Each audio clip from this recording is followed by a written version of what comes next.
Okay everyone, so we're back, and what I'm going to show you is the inside and then the cover pieces for the album cover. So what I went ahead and did is completed the back part, and then I'll show you how and give you measurements on how I did this side, because I'm going to repeat it on the front inside cover. So I took a piece of my coordinating cardstock and I cut it 5.5 by 7 1/8, and that's going to go on the inside here.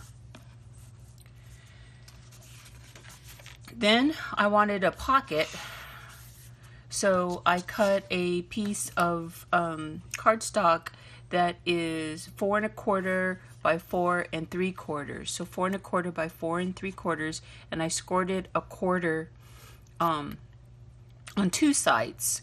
Now obviously this I scored the quarter here for the right side of the album back cover, and then I scored it on the left side for the inside right left side of the pocket. You get it. So you want the folds to be on this side on the back, and then the folds to be on this side on the front. And then to mat it, I cut a piece of coordinating paper that is 3 3/4 by 4 3/8. Now to cut the angle that you see here, all I did was figured out from the straight edge how far I wanted my printed mat to be, and then I made a reference point at the top here, and then a reference point at the top here, and then I took my paper trimmer and I lined up those two reference points with the channel of my paper trimmer. Once I had those lined up the way I wanted, I just ran the paper trimmer up and got my angle. And then that's how I made the pocket here. So let's go ahead and do that, and then we'll talk about the outside.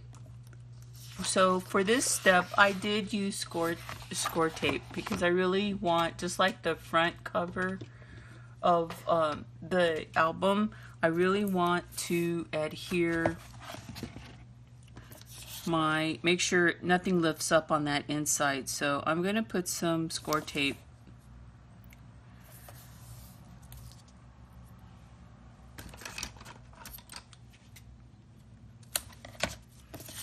all the way around.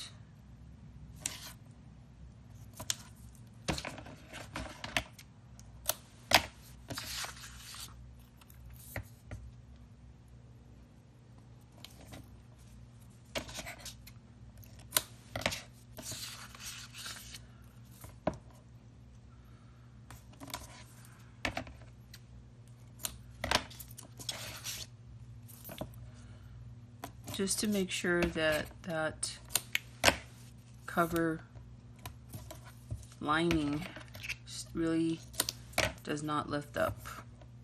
And you know, wet glue will do this too, but the thing I found sometimes on the inside covers with wet glue is that you don't, it's not that it doesn't stick down permanently, it's that the fact that it's wet sometimes will warp.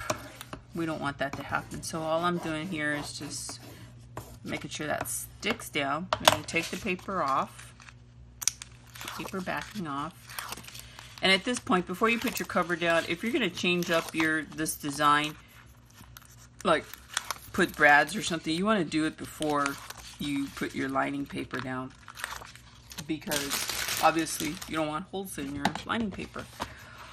So it's going to bleed over a little bit to the spine, but we want it to, or I wanted it to in this design. So you just want to make sure you're lined up with the other half of the back half inside cover, and that, you know, you have your edges all really nice and neat. And then once you're satisfied, you can go ahead and press down And then we're going to definitely burnish this down really, really well. Hey, sorry about that, guys. My big cat Max is wanting to be a craft room helper today. Okay, and then you want to just gently guide your bone folder again to train that paper and to make sure you don't have any cracks. And here's where it's really important that you used a double width of your chipboard when you spaced your spine so that you don't have your paper cracking with that extra. Okay, so once you're happy with that, then you want to apply your mat to your pocket.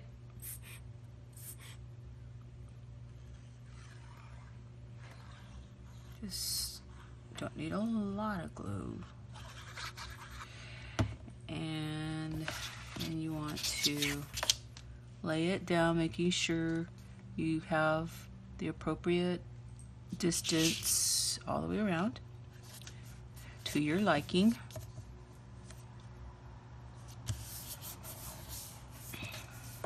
This paper is just really gorgeous.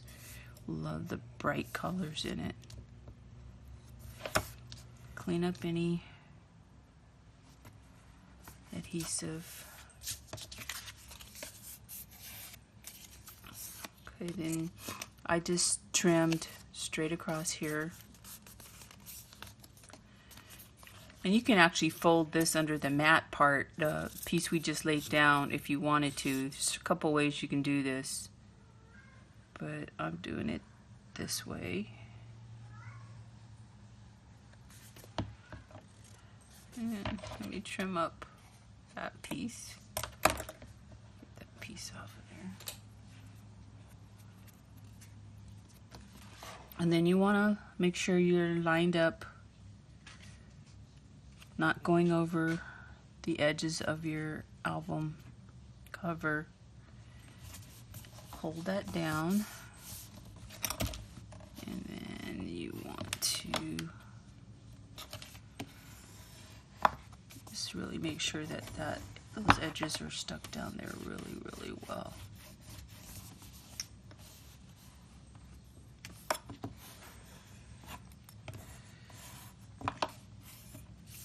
Okay, so, and then I'm not going to show the mats, but essentially I'm going to make 2 more mats and they're going to go on this side. So that's that, okay? So we're not going to add our unit for here yet because I want to show you the back and what I did for the spine. So for the back matted piece, it's a piece of cardstock that is, or a piece of the designer paper that is 5 1/8 by 7 1/8. And since the paper is so beautiful, I'm not going to do any additional embellishments on the back part.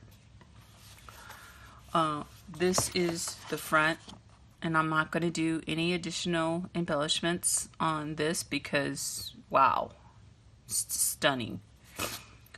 For the spine though, I'm going to have a little handle, and I cut this piece, and I should have had a measurement for you ready, but I don't.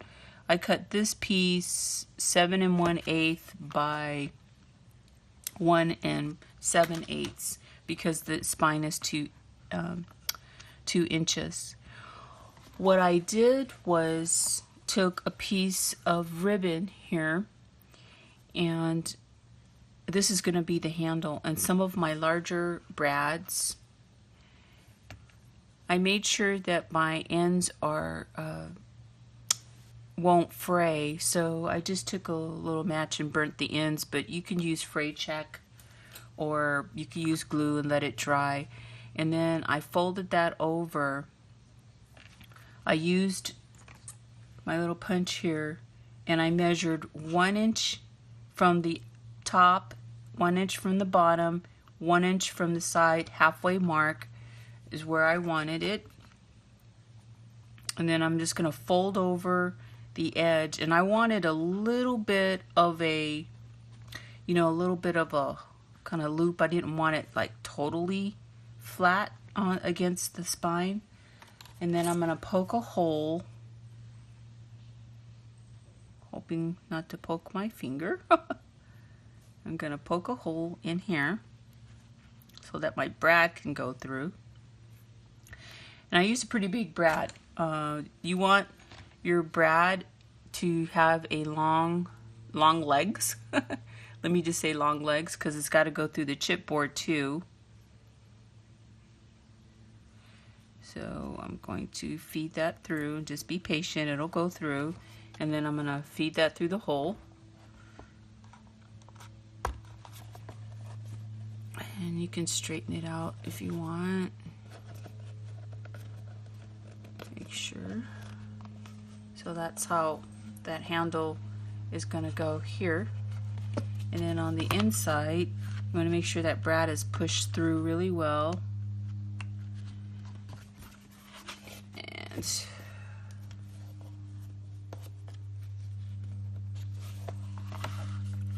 And then I just use the other end of the tool to make sure it's flat, because I don't really want to add too much more bulk onto my spine on the inside where I'm going to be putting my pages. You could probably straighten that up a little bit more there. So I wanted it to have that little loop like that. Okay, so once you're satisfied with that, then you can put your cover piece on, which is what I'm going to do. And I did use glue, I believe, on this one. We're going to use glue.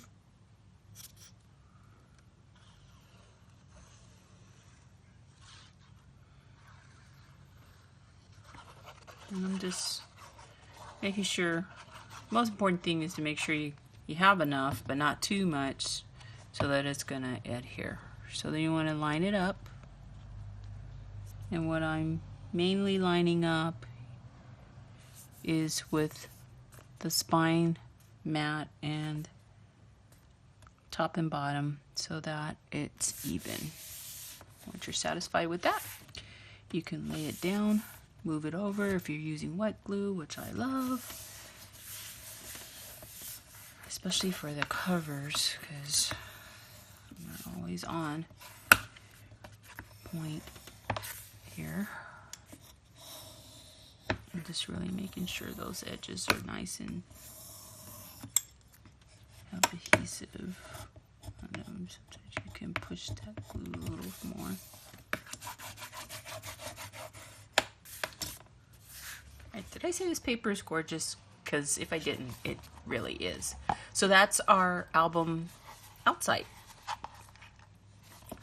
So now it's time to put our unit of pages inside the album.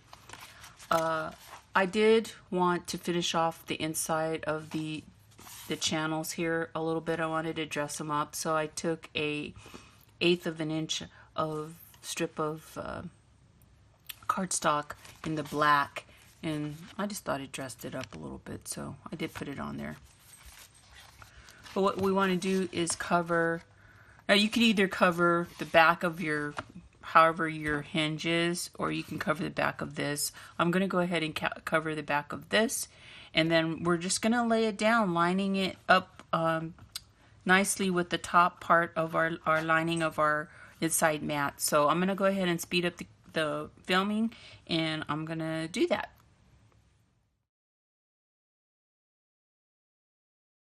Okay, so I have my score tape on the back of my spine, and I'm going to pull the tape off.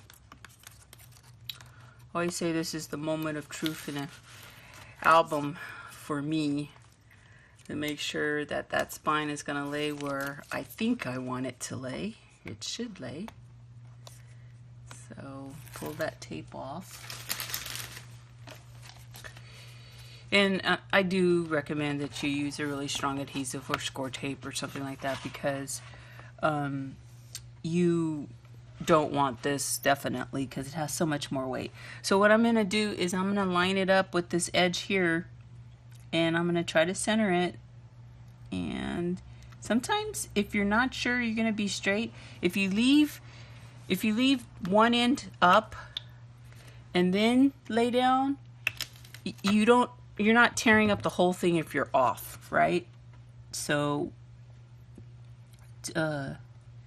tilt it, you could tilt it a little bit, and because you want to make sure you don't go over the edge, and you want to make sure that you're center.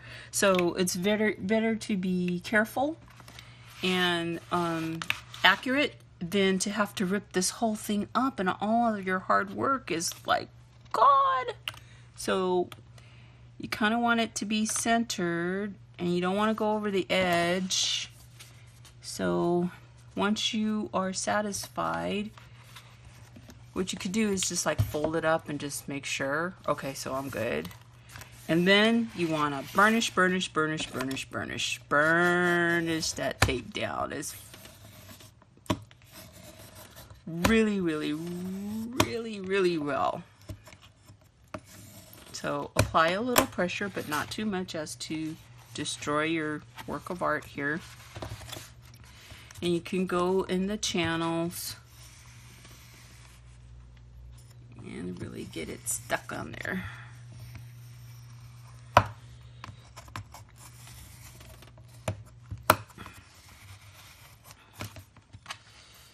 Not too terribly hard, because you don't want to crack your paper, but you do want to get it down in there. You want to really stick it down. Now, you can definitely do this first. You don't have to do this last. You could go ahead and put your spine in, and then put your pages in. So if you feel that you may mess up the pages you've already completed, you could do it that way.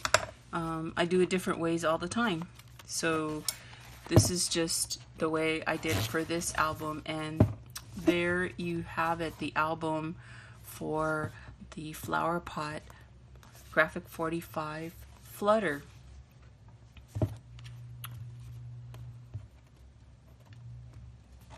There you go.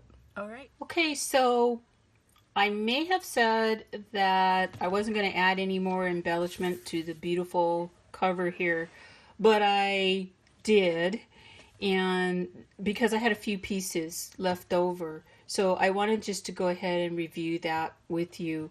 I fussy cut some butterflies from the collection. I used the Graphic 45 large tag and flower metal die set to do all of the florals and greenery that you'll see in the cover. And then I used, these are some of the little tiny flowers out of one of the sheets of paper that I cut out, and then I just shaped using my McGill pad, foam pad. And then this is some of the tips of the greenery from the die set.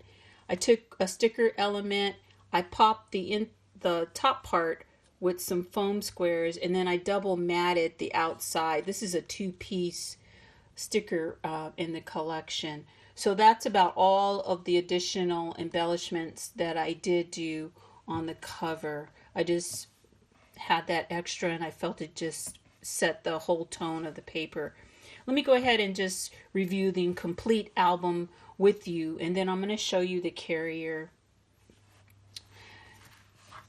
So the inside cover, if you recall earlier, I didn't do any tags, but I ended up cutting out this cut apart here, which is really pretty. I love this moth. And that is the tag that goes on the inside cover. And again, here's page 1, 2 photo mats, sticker element here. It opens out like this. There's a pocket, and then there's a pocket here. This is the basic setup for the pocket page. And then here I did the 2 magnets with the cut aparts on the flap. And then the back part of that is a pocket that I made with my Stampin' Up! Punch. I popped up a sticker element here and double matted that, and then put 2 mats there. Second unit, page 2, Same concept with the belly band and the photo mats. This one opens up this way and it has a pocket. Sticker element popped up there. And then this is the back page, which I took a cut apart and matted that. Left the top open so that a tag or photos can go in there. An angle pocket on this side here for a tag. Took a double matted, a cut apart here, and then kept it open for another tag or photos. And then this is the pocket with 2 tags on it. And then the very back of the page unit, I took this beautiful paper here and I fussy cut some of the butterfly and moth wings so that a mat or a photo can slide right in there.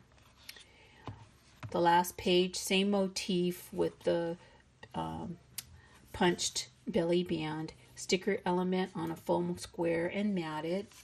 It opens up like this. There is a magnet and then there's a pocket here. This is actually a pocket as well. It's pretty deep, so you could put quite a few photos or memorabilia in there. The back side of the 4.5-inch piece page is a punch pocket with the Stampin' Up! Punch. And then I took a cut apart and I just folded it where the 2 met to make a little photo mat or journaling card, and that slips in there.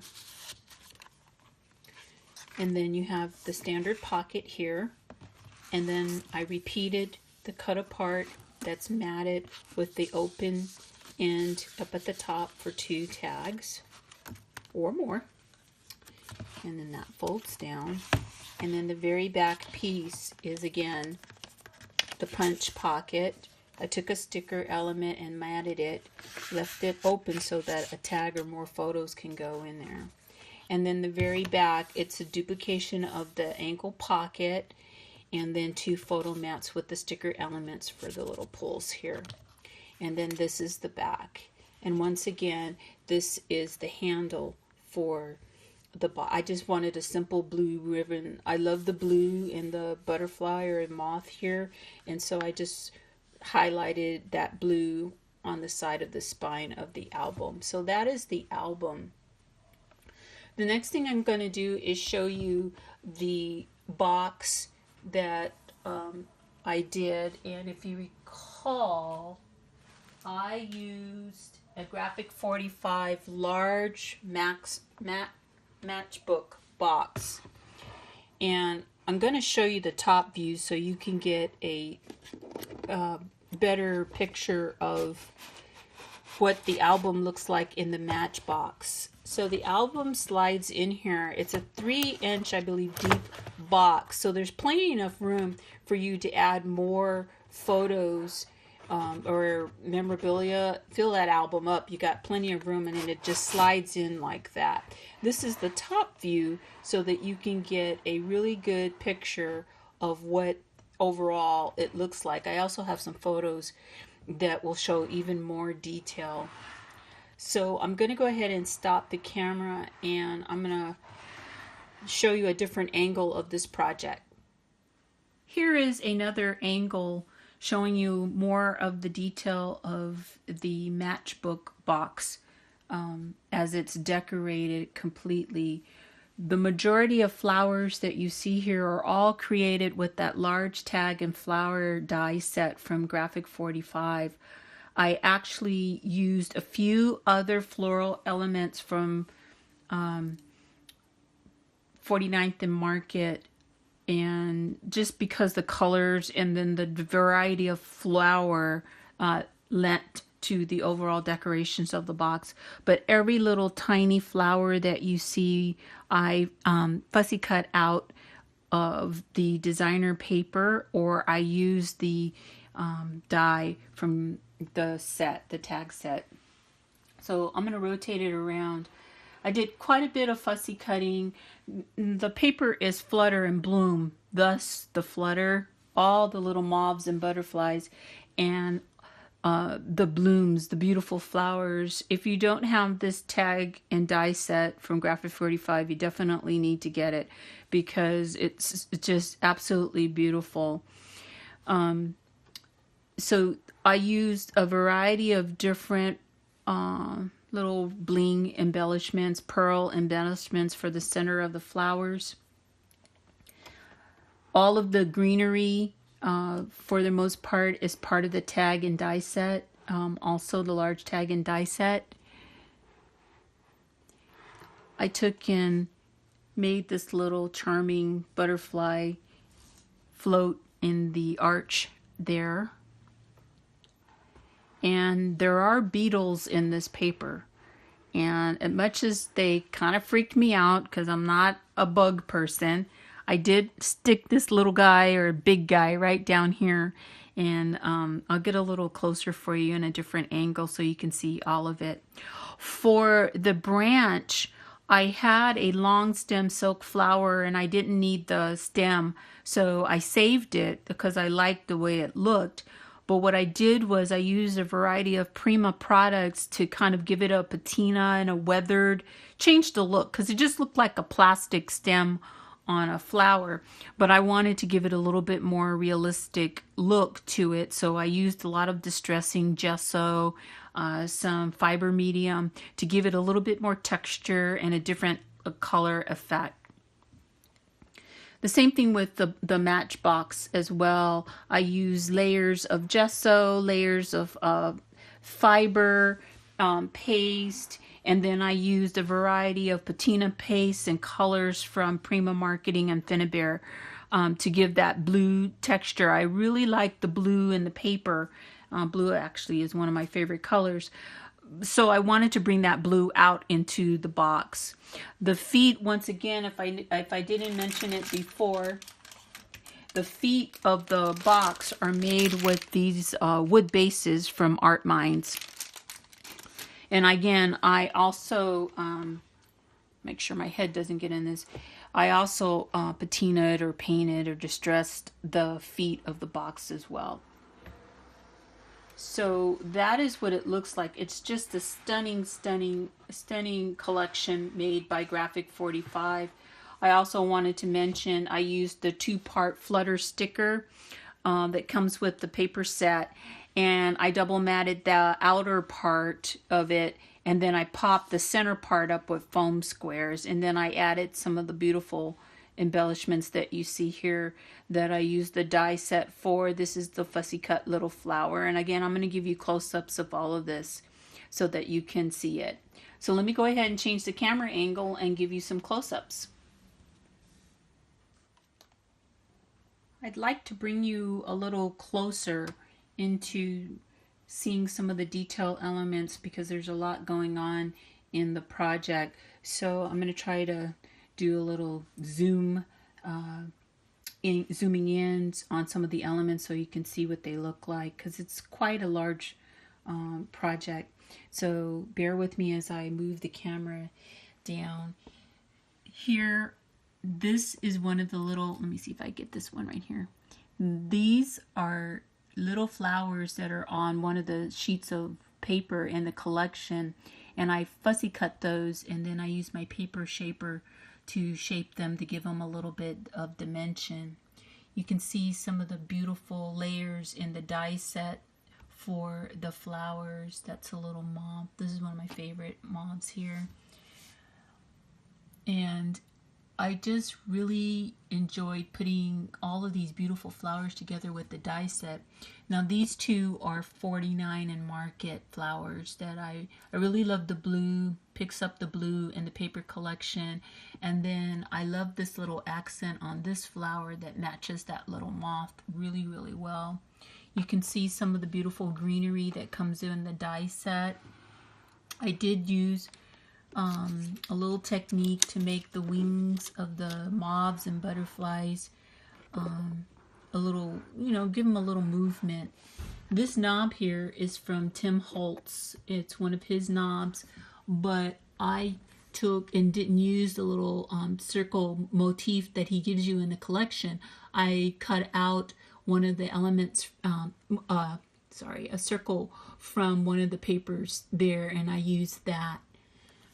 And then I also distressed the knob to match the box. And again, some of those sweet little flowers that are on the in paper collection. And then a variation of flowers from the die set. That's another one of those beautiful moths in the paper collection. And